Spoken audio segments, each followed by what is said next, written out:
Mas o leão, quando olha para aquela manada de búfalos, ele não enxerga a dificuldade que o espera. O leão, ele olha para aquela manada de búfalos e enxerga uma coisa. O que ele enxerga? O que ele enxerga? Hã? Comida.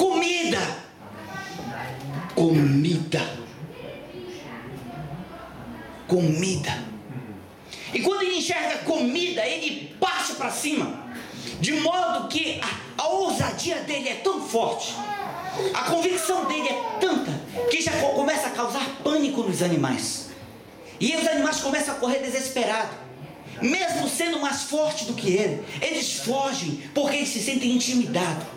O próprio olhar do leão é um olhar ofensivo, de que quando eu quero eu vou, ainda que eu morra. Eu já vi um leão partir para cima de um elefante. O elefante pesa muito mais que o leão, toneladas. O elefante com um chifre pode atravessar o leão no meio e jogar ele para o outro lado. Quando ele olha para o elefante, ele não olha, eu sou um coitadinho, eu não vou conseguir, eu sou um Zé Ninguém. Ele olha para o elefante e enxerga carne. Acabou, meu irmão. Ele parte para cima. Aonde está então a coragem do leão? Ele não enxerga como os outros animais. Ele enxerga diferente. Ele tem um olhar diferente. Ele tem um olhar diferente.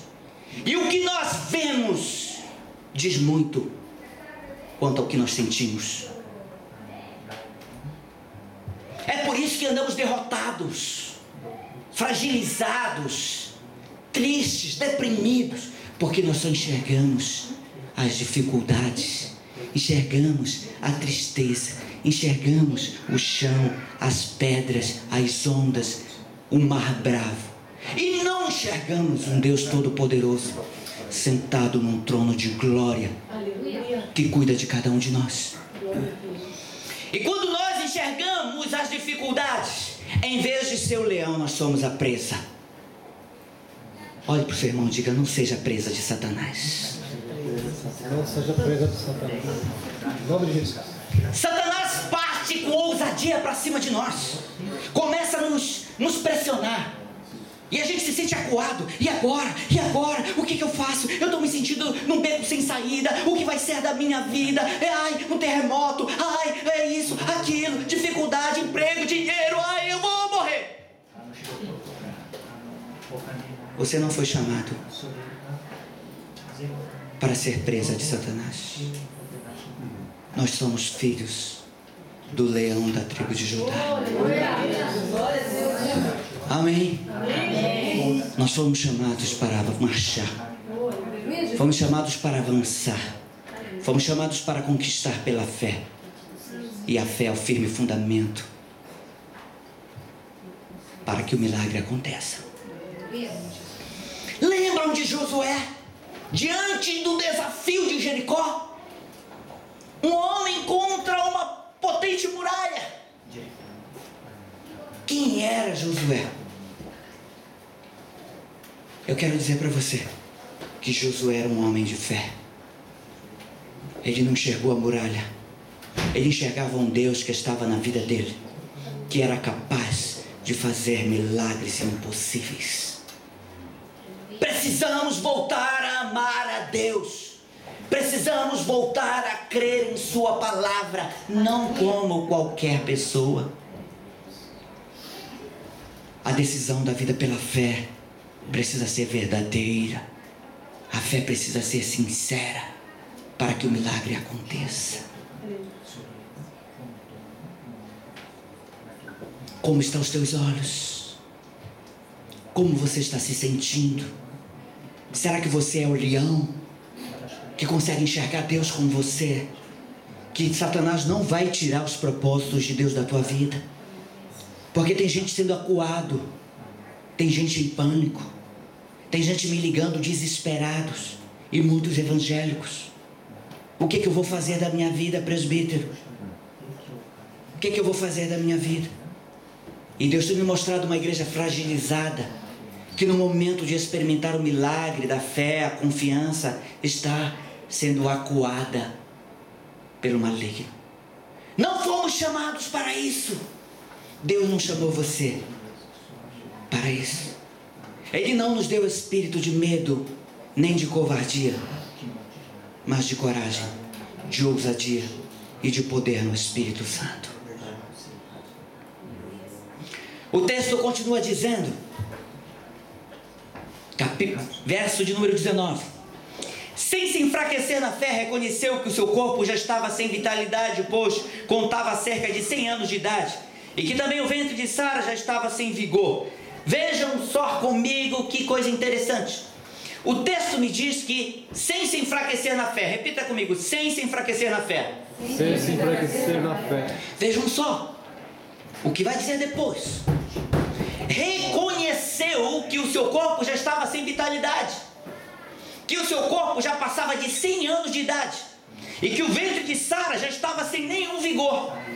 Ele já não tinha vitalidade para gerar um filho. O ventre de Sara já tinha cessado, já estava cerrado. E o texto me diz que, sem se enfraquecer na fé, reconheceu que o seu corpo já estava sem vitalidade. Sabe, às vezes a gente pensa que a vida pela fé é a seguinte: vamos acreditar e esquece que está acontecendo dificuldade. Não. A vida pela fé não é esquecer a dificuldade. Abraão olhou todas as dificuldades dele. Ele olhou para ele e disse: bom, meu corpo já não tem vitalidade para gerar um filho. Olhou para Sara: minha mulher também já não pode gerar um filho.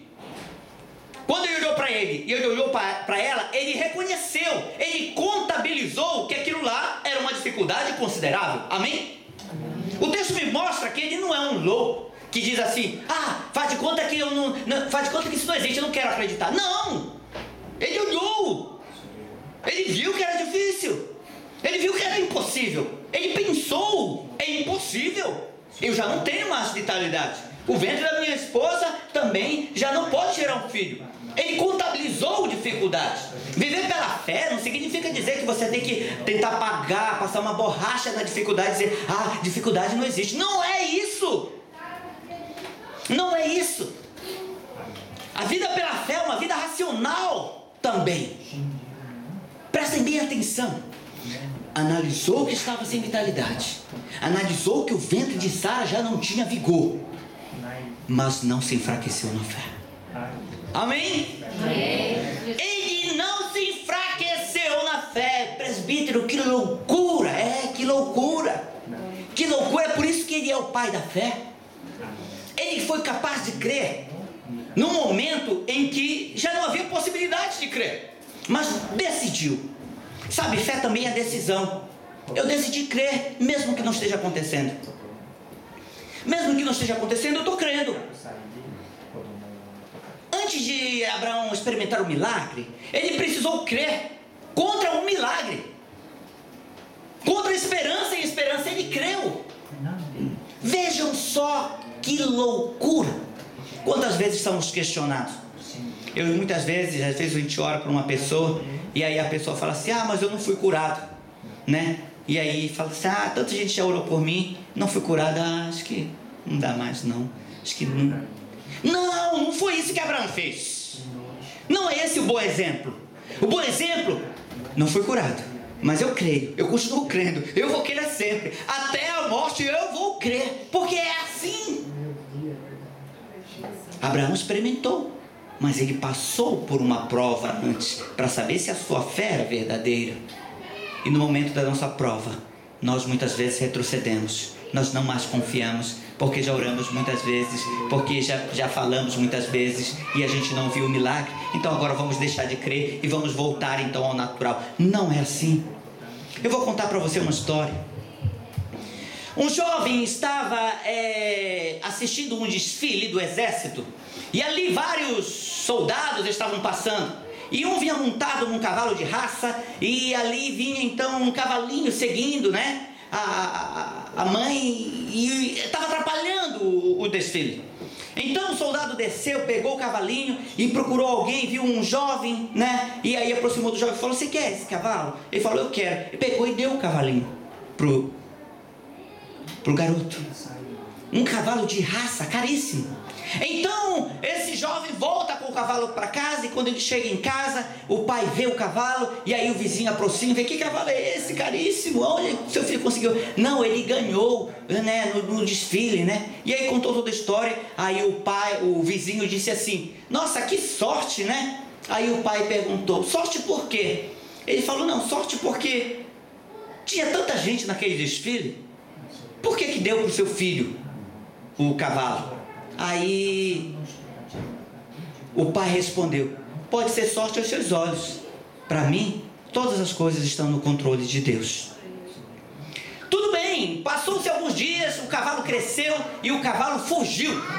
E quando o cavalo fugiu, o vizinho voltou e disse assim: nossa, que azar. Aí o pai perguntou: por que azar? Ele disse: não, porque o seu filho ganha um cavalo, se apega ao cavalo, ama o cavalo, cuida do cavalo, e de repente quando o cavalo cresce, o cavalo foge. Nossa, que azar, antes não tivesse ganhado o cavalo. O pai respondeu: pode ser azar aos seus olhos. Para mim, todas as coisas estão no controle de Deus. Passou-se alguns dias, o cavalo volta e traz vários cavalos selvagens com ele. Então o menino pegou o cavalo de volta, e agora todo um bando de cavalos junto. O vizinho vem e bate. Nossa, que sorte. Sorte por quê? Seu filho ganha um cavalo, cuida do cavalo, o cavalo foge, agora volta com um monte de cavalo. Ele disse: pode ser sorte aos seus olhos. Para mim, todas as coisas estão no controle de Deus. O que eu quero dizer para você, meu irmão, que existem momentos que as pessoas pensam que nós estamos em derrota. Tem momentos que o nosso cavalo fugiu. Tem dias que a gente está, que as pessoas batem na nossa porta e falam: nossa, cadê teu Deus, hein? Tem dia que alguma coisa acontece. Mas uma coisa nós precisamos concordar: que todas as coisas cooperam para o bem daqueles que amam a Deus. O final da nossa história será sempre um final como a história de Jó. O final da nossa história sempre vai ser um final feliz. Não existe final triste em Cristo, porque o final da nossa história é a glória, e a glória é a maior coisa que nós podemos receber. O final da nossa história é a glória. Não importa se existe um momento em que você ganhou o cavalo, se é o momento que o cavalo fugiu, se é o momento que o cavalo voltou com outros cavalos. O importante é você entender que Deus está na tua vida.